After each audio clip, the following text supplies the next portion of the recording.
लगता है कांग्रेस का सत्ता में का वापसी संभव है, या जिस तरह से यूपी की बात करें या बिहार की बात करें या पश्चिम बंगाल की बात करें या हम पंजाब हरियाणा की बात करें के थर्ड फ्रंट या अब कोई दूसरा, मतलब कांग्रेस पूरी नीचे जा रही है जिस तरह से? नहीं, कांग्रेस तो काफी पीछे हो गई है। कांग्रेस काफी पीछे हो गई है और कांग्रेस को बहुत काम करने की आवश्यकता है। कांग्रेस को अपने जो उनके कार्यकर्ता हैं, जो उनके वर्कर्स हैं, उनमें वापस जो जिस उद्देश्य के लिए ये लोग देश के विकास के लिए और जनता के लिए काम करने के उद्देश्य से आप चले थे, उसमें वापस इनको और एक्टिव करना पड़ेगा। सामने वाले ज्यादा एक्टिव हैं इनसे, इसमें इस एरिया की जहां हम बैठे हैं यहाँ की अगर हम बात करें तो इसमें कोई दो राय नहीं है। और अगर आप वास्तविकता को नहीं मानेंगे तो फिर आप कभी निर्णय की तरफ या वास्तविकता को आगे बदलने का प्रयास जो करेंगे सही नहीं कर पाएंगे आप। अगर तो ये तो आपको मानना पड़ेगा कि आप पीछे हैं। लेकिन फिर वही बात आती है जो कई बड़े नेता भी कह चुके हैं कि एक स्थिति एक दिन ऐसी थी कि जब आज जो सत्ता पक्ष है भारतीय जनता पार्टी, इनकी 2 सीटें थी लोकसभा में। तो ये भी सच्चाई है, ये भी हमने देखा है कि हम वापस कांग्रेस भी 2 सीटों पे जा रही। नहीं, कांग्रेस का फोकस ये होना चाहिए कि हम जैसे ये 2 से 200 हो गए, हम आज जहां हैं 100 खड़े हैं, वहां से वापस ऐसा है कि वो 400 से वापस 200 की तरफ बढ़ रहा है। आपको लग सकता है। और उन जो फिर मैंने कहा ना, जो जिस प्रकार का प्रचार माध्यम, आजकल प्रचार माध्यम बहुत प्रखर हो गया है, तो प्रचार माध्यम से जो माहौल बनाया जा रहा है वो जो आप कह रहे हैं उसी विचार पे बनाया जा रहा है।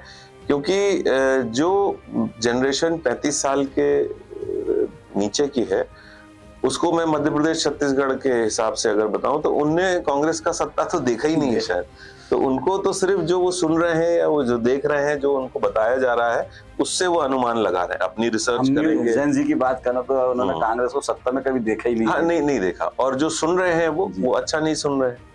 तो वो उनका तो इसको अच्छा कौन बताएगा? कांग्रेस के लोगों को जाना पड़ेगा। बीजेपी वाले तो ये काम उनके लिए नहीं करेंगे, मैं बिल्कुल खुल के बताऊं आपको। चलिए दोस्तों, ये तो कोई राजनीति बात है। अब हम थोड़ा सा चूंकि खेलों की तरफ बढ़ें, क्योंकि सोशल वर्क, बाबा साहब का सोशल वर्क में बहुत बड़ा रोल है मध्य प्रदेश में और खासतौर से भोपाल में। और खासतौर से अगर हम खेलों की बात करें तो स्पोर्ट्स प्रमोटर के रूप में भी जाने जाते हैं। अभी भोजपुर क्लब में आपने एक क्रिकेटर, जो नई प्रतिभा क्रिकेटर से बच्चे, उनके लिए एक टफ पिच भी बनवाई है। और इसके अलावा भी भोजपुर क्लब में नए जो खिलाड़ी हैं उनके लिए कई सुविधाएं उपलब्ध कराई हैं बाबा साहब। और आपको एक और चीज बता दूं कि बाबा साहब के अकाडमी से ट्रेनिंग किए हुए कई खिलाड़ी IPL, ICL और कई जगह खेल रहे हैं, बड़ा नेशनल लेवल पर अपना नाम रोशन कर रहा है। बाबा साहब, ये क्या ख्याल कैसा है कि स्पोर्ट्स को प्रमोट किया जाए? आप जानते हैं कि हमारी फैमिली में पहले से ही स्पोर्ट्स का बहुत कल्चर रहा है। और पुरानी रूलिंग फैमिली होने की वजह से हम लोगों को हमेशा ऐसा बताया गया कि समाज के लिए जो कर सकते हो करने का प्रयास करो, निस्वार्थ भाव से करो, और बाकी ईश्वर है, वो सब देखेगा, समझाएगा। तो उसी भाव से खेल में जब तक खेलते रहे तब तक तो इन चीजों का उतना समझ नहीं थी, लेकिन धीरे धीरे समझने लगे। ऐसे मौके मिले, ऐसी पोजीशंस में रहे जहां कुछ कर सकते थे। जैसे आपने भोजपुर क्लब कहा, एक बहुत छोटा सा सेटअप है, लेकिन सन 60 की मध्य प्रदेश की पहली housing cooperative society MP housing society है जिसमें भोजपुर क्लब स्थित है। अब उन सोचिए सन 60 के अफसरों ने वो 1 एकड़ जगह भोपाल में क्लब के लिए आरक्षित की। ना वो आरक्षित करते, ना वहाँ क्लब आज खोलने की कोई सोच सकता था। तो वहाँ एक क्लब बना हुआ था, एक सामुदायिक केंद्र था छोटा सा। तो हम लोग जब एक्टिव हुए इसमें, एक अपना पूर्व चेयरमैन दैनिक भास्कर समूह के रमेश चंद्र जी का भी काफी रोल है। हमारे यहाँ एक क्राइम हुआ, एक छोटे से बच्चे को शाम 6 बजे चाकू लगा के लूटा गया। और कॉलोनी में सब लोग थे, लेकिन सब घरों में घुसे हुए थे, कोई पड़ोसी से भी बात उस दौर में तो अरेरा कॉलोनी एक जंगल की तरह एकदम शांत हो जाती थी और सब अपने अपने घरों में। बिल्कुल। तो उसका फायदा उठा के उन बच्चों, उस बच्चे के मोबाइल को लूटा और 100-200 रुपए उससे लूटे। डरावनी बात थी जो उसके नाइफ लगाया, चाकू लगाया, उससे मोहल्ले वाले डरे। एक मीटिंग कॉल हुई और उस मीटिंग में निर्णय लिया गया कि हम लोगों को अब वापस रीग्रुप करना पड़ेगा, क्योंकि जब मैं छोटा था, मैं इसी कॉलोनी में पला बढ़ा, तब ऐसा नहीं था। तब सब एक दूसरे के घरों में आते जाते थे, एक दूसरे की साइकिलें तक पहचानते थे। इतना कहीं कुछ हो रहा है, कहीं कुछ हो रहा है। बहुत सिंपल लाइफ थी, लेकिन बहुत ज्यादा आत्मीयता और जुड़ाव था, बहुत प्यार था एक दूसरे से। एक दूसरे के घर के बड़े भी आपको ऐसे डांट देते थे जैसे आप घर के बच्चे हो। तो उस माहौल में हम लोग बड़े, और डांट के साथ मार भी देते थे, लेकिन कोई बुरा नहीं मानता बोलना इसमें ठीक नहीं लग रहा था, लेकिन बिल्कुल ठीक कह रहे हैं आप, बिल्कुल अपना दिखाते थे, अपना मानते थे जी। उस माहौल से फिर एक टेलीविजन का दौर आया, जब टेलीविजन ने लोगों को घरों के अंदर रख दिया। फिर मोबाइल का दौर आया, उसने तो क्या किया, घर के अंदर भी, घर के कमरे के अंदर कर दिया। तो इसमें ये शांति शाम की जो थी ये पैदा हो गई। लोग एक दूसरे से कम मिलते थे, लोग एक दूसरे से कम इंटरेक्ट करते थे। दीवार पड़ोस की है, बगल में कौन आ गया उनको यही नहीं पता रहता था कई दिनों तक। घर के प्रमुख को पता होगा, सबको एक दूसरे के बारे में नहीं पता। ऐसी स्थिति में इस कॉलोनी को हम लोगों ने वहां से लेकर के इसके डेवलपमेंट, इसकी सिक्योरिटी, इसकी साफ सफाई, हर चीज के बारे में जो व्यवस्था बनाई, उसमें भोजपुर क्लब को भी चयनित किया गया। क्योंकि मैं स्पोर्ट्स बैकग्राउंड से था, तो भोजपुर क्लब में हेल्थ और स्पोर्ट्स को हमने सबसे आगे रखा। बाकी जो क्लब की एक्टिविटीज होती हैं वो सब है वहाँ बार भी है, वहाँ रेस्टोरेंट भी है, वहाँ का सारे गेम्स भी हैं, ये सब। लेकिन हेल्थ और स्पोर्ट्स, और मैं ये आपको बताते हुए मुझे बहुत खुशी है कि छोटे बच्चे खेलने आते हैं, यंग लड़के लड़कियां जिम वगैरह करते हैं, सीनियर सिटीजन आते हैं जिम में और जिम करते हैं, स्विमिंग भी करते हैं। तो ये और इससे मिलते भी हैं, एक दूसरे से बात करते हैं। हाँ, वो सन 60 और 70 वाला जो है 2010 वाले को बताता है, बहुत अच्छा लगता है उनकी बातें, देखिए सुनिए, बड़ा मजा आता है। तो ये एक अच्छा अचीवमेंट था। ऐसे ही हम लोग भोपाल स्तर पे और सोशल स्तर पे म्यूजिक कॉन्सर्ट्स हैं, कार रैलीज हैं, मड रैली है, स्पेशली आप मड रैली जो कराते हैं बारिश में। मड रैली अब हम नहीं करा रहे हैं काफी सालों से, क्योंकि क्या है कि कुछ एनवायरमेंटलिस्ट ने ऐसी आपत्ति की कि इस रैली से जो वाटर बॉडीज हैं वो उसमें दुष्परिणाम हो रहे हैं। मैं नहीं समझा कैसे हो रहे हैं। तो हम लोग जब प्रशासन के पास गए कि हम करना चाहते हैं, तो उन्होंने कहा परमिशन मत मांगो, आप तो करो, हम तो साथ हैं। हमने कहा हम ऐसे नहीं करेंगे, करेंगे तो सारी अनुमतियों के साथ करेंगे, नहीं तो नहीं करेंगे। तो वो हमने बंद कर दिया अभी कुछ समय के लिए। लेकिन आज सब तरह की सोचें हैं, सब तरह की बातें हैं। मुझे ऐसा लगता था कि भोपाल के लोग उसको बेहद पसंद मुझे बहुत अच्छे से याद है जब भोपाल में एक जबरदस्त सूखा पड़ा था, जो बड़ा तालाब है उसके जो मज़ार है, वहां तक लोग पैदल गए थे।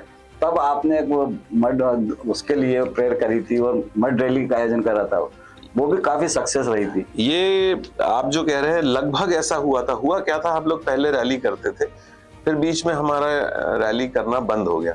बंद हुआ, उस साल अकाल पड़ गया। तो जब अकाल पड़ा तो हमारे साथियों ने बोला यार हमने रैली नहीं करी इसलिए अकाल पड़ा। इसका कोई प्रमाण नहीं है भगवान। लेकिन हम लोगों ने तब से, हम लोगों की रैली की ज्यादातर बाद की शुरुआत जब शहर में करने लगे, पहले तो जंगल में इधर उधर लंबी रैली करते थे, फिर जब भोपाल शहर में करने लगे तो कलियासोत के शिव मंदिर से शुरुआत करते थे। कलियासोत के शिव मंदिर से इसलिए करते थे क्योंकि कलियासोत डैम के गेट नहीं लगे थे, पानी जल्दी गर्मियों में उतर जाता था और वो रैली के लिए एक बड़ा अच्छा स्पॉट बन जाता था। तो वहां जो लोग पूजा वूजा करते हैं वो पूजा करते थे, बाकी सब वहीं साथ देते थे और सब आते थे। हर धर्म का व्यक्ति आपको वहां मिलता था और सब मिलके कामना करते थे, अपने ऊपर वाले से दुआ करते थे कि अच्छी बारिश हो। और हम लोगों को ऐसा लगता था कि जिस साल हम ये खेल करते हैं उस साल अच्छी बारिश होती। जब आपने वो रैली करी तो बारिश भी हुई, बिल्कुल हुई। तो हम लोगों ने उसको टोटका नाम दे दिया। तो हम लोग रैली में ये टोटका करते ही थे और फिर टोटका भी बंद कर दिया, क्योंकि बहुत जैसे ही लोगों को पता चलता था कि खासकर ये खेलने वालों को कि हम टोटका कर रहे हैं तो 100 गाड़ियां आ जाती थी।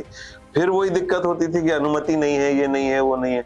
तो अब हम लोग 8-10 लोग पिकनिक के नाम पे वहां जाते हैं, मंदिर में माथा टेकते हैं और जो लोग मंदिर से ज्यादा मतलब दूसरी धर्म से हैं, इससे उससे हैं, वो अपने अपने मन में सब अपना अपने साइड का वो लेके आते हैं और फिर सब इकट्ठा होकर एक पिकनिक मनाते हैं, चाय पीते हैं और सब मिलके यही दुआ करते हैं कि हमारा टोटका सक्सेसफुल हो। हमने इस साल भी किया, इस साल भी किया। लेकिन पंप वो उसी दिन पानी गिरा। अरे वाह, ये अच्छा है। उसी शाम पानी गिरा।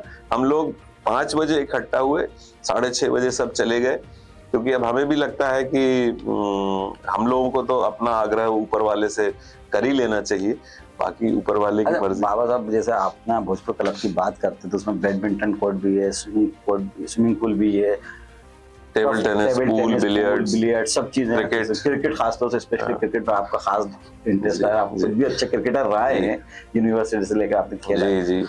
तो मेरा खास इंटरेस्ट वैसे एडवेंचर स्पोर्ट्स और शूटिंग है। यस, तो जो आपने भी क्रिकेट टफ ब्रिज बनाई हो, या जो नए भोपाल के जो टैलेंटेड बच्चे हैं, अगर वो उसमें पार्टिसिपेट करना चाहते हैं या वहां पर उसमें अपने वहां से ट्रेनिंग लेना चाहते हैं, उनको क्या करना पड़ता है? एक तो हम लोगों ने बड़ों की कोचिंग वहां नहीं रखी है।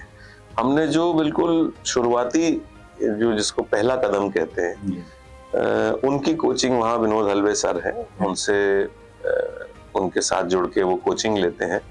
एक ये रखा है।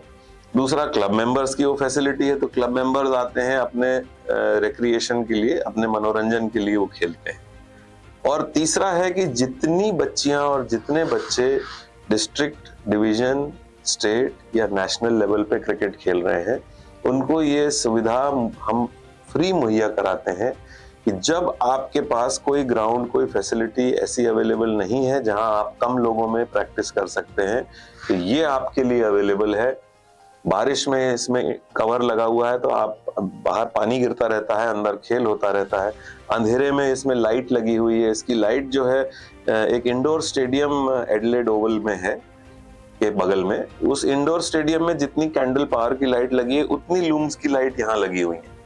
तो ये सारी फैसिलिटी हम देते हैं। और जैसा आप कह रहे थे कि हम लोगों को खुशी तब होती है जब उन्हीं बच्चियों को, उन्हीं बच्चों को एमपी की टीम में, भोपाल की टीम में, इंडिया की टीम में खेलते हुए देखते हैं, तो ऐसा लगता है। काफी लोग निकले, कुछ 2-4 नाम भी तो बताइए जो अपने एकेडमी से ट्रेनिंग की, अपने क्लब से ट्रेनिंग की। अपने क्लब से ट्रेनिंग वाले मैंने आपको बताया छोटे बच्चे हैं, फिर वो दूसरी एकेडमीज में चले जाते हैं, और किसी भी एकेडमी में जाए, चाहे वो सिटी की कोई एकेडमी हो, जो उसमें बेसिक तो वहाँ जो वो डालते हैं, वो वहाँ बेसिक ट्रेनिंग तो अपने क्लब से किए रहते हैं ना। नहीं, शुरुआत कईयों की यहाँ से हुई है, और कंटिन्यूअस ट्रेनिंग करते हैं, बेसिक भी नहीं, कंटिन्यूअस ट्रेनिंग करते हैं, और वो करते अपने ही कोच के मार्गदर्शन में है। पर ऐसी जगह देखिए क्या है, भोपाल का जो मौसम है, यहाँ पानी, बारिश का, क्रिकेट को डिस्टर्बेंस करीब 2.5-3 महीने, 3.5 महीने फेस करना पड़ता है। इतना पानी यहाँ गिरता है, तो उतने महीने यहाँ का क्रिकेटर क्रिकेट नहीं खेल पाता है। और उसके बाद जैसे ही वो जिस लेवल पे भी खेल रहा है, सीधे अगर वहां जाके खेलता है तो थोड़ा प्रैक्टिस में नहीं होता है।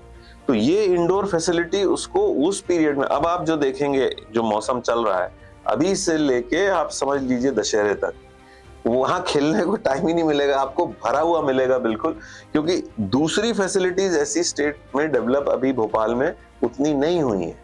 और मैं यहाँ लाके दिखाता हूँ, सबको बताता हूँ, खासकर स्पोर्ट्स डिपार्टमेंट के लोगों को, कि आपके पास जो मैदान है उसके एक कोने में ऐसी फैसिलिटी डेवलप करिए जिससे 12 महीने, आज क्रिकेट से कॉम्पिटिटिव कुछ भी नहीं है भारत में। मैं आपको बोलते हुए थोड़ा अजीब लग रहा है, लेकिन आईएएस आईपीएस से टफ क्रिकेट में भारतीय टीम में जगह बनाना है जी। तो ये फैक्ट है। बाबा आखिरी सवाल आपसे, क्योंकि एक बार आपसे मेरी बहुत अच्छी बात हुई थी सनातन को लेकर, आपने सनातन को विस्तार से समझाया, तो मैं चाहता हूँ आज फिर वही सनातन के बारे में आप हमारे दर्शकों को समझाएं कि आखिर सनातन है क्या। देखिए, धर्म जो है,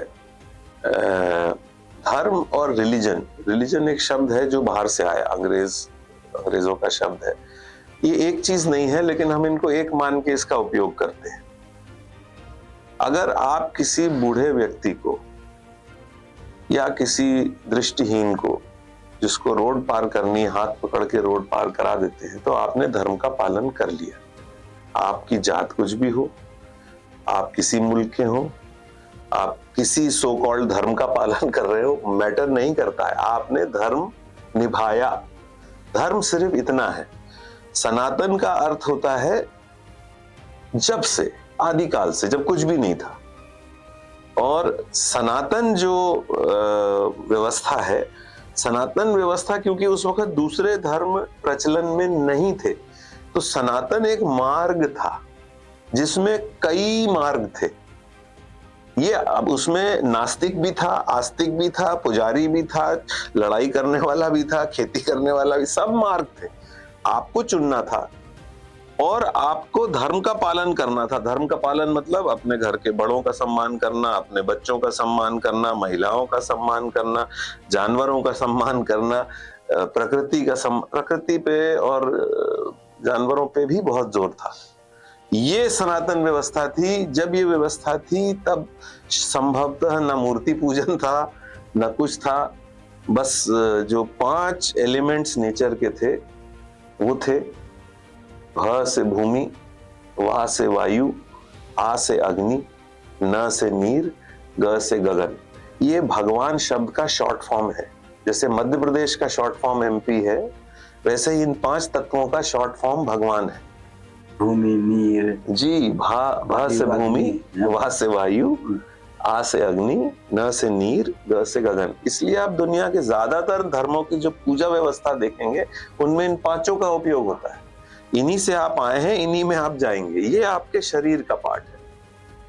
तो ये सनातन था और ये मार्ग केवल अच्छाई को आपको प्रेरित करता था फॉलो करने के लिए, और ऐसे एग्जाम्पल खड़े करता था, ऐसी किताबें लिखता था, ऐसे टेक्स्ट बनाता था जो बुरों को भी दिखाते थे।